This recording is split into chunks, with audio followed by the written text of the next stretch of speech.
Portland is a setting for a wonderful redemptive book called Blue Like Jazz by Donald Miller. My favorite bit in the book takes place at the then least religious college in America. Don and a buddy nicknamed Tony the Beat Poet hung out at Reed College for a season, befriending the handful of Christian students on campus. That's Tony on the left there. Well, Don and Tony were attempting to engage Reed in a positive way, which demanded grace and creativity, especially in light of Reed's post-final exam debauchery known as Ren Fair.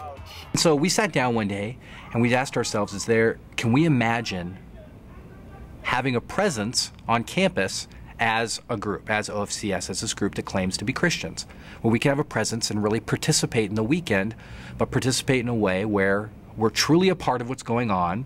We're not outsiders, not a combat form, truly a part of what's going on, but also very true to what we believe as people.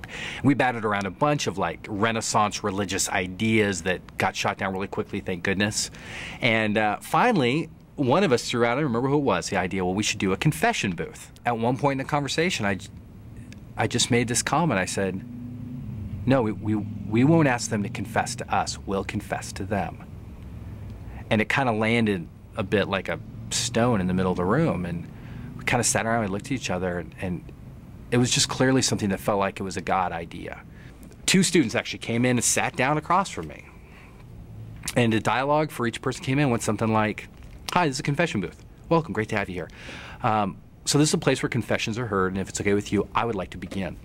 Christianity has been responsible for a lot of things that I would like to ask your forgiveness for. Things that I don't think represent the heart of Jesus. There's been the Inquisition and the Crusades, racism, wars waged in the name of God and Jesus.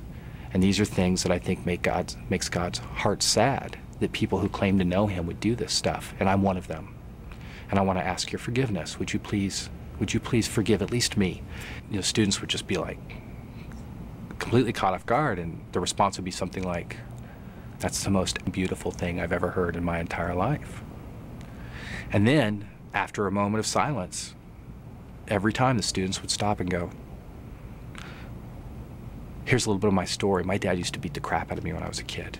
And from the time I was 2 to the time I was 5, and then the story would just unfold. Pain, abuse, addiction, whatever it was, and they would just pour their story out. We would sit and we would talk for 20, 30 minutes at a time. And it seems like that chair was never empty. As soon as somebody came up and got out, somebody would walk up and just wander inside and sit down. The conversation would start again. Hi, it's a confession booth. It's a place where confessions are heard. If it's okay, I'd like to begin.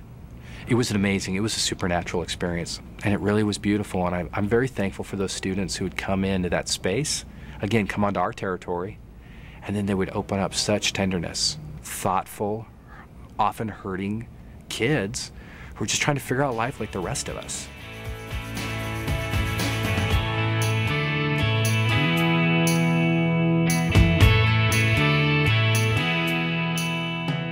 If we love somebody, we go out of our way to learn the best of who they are.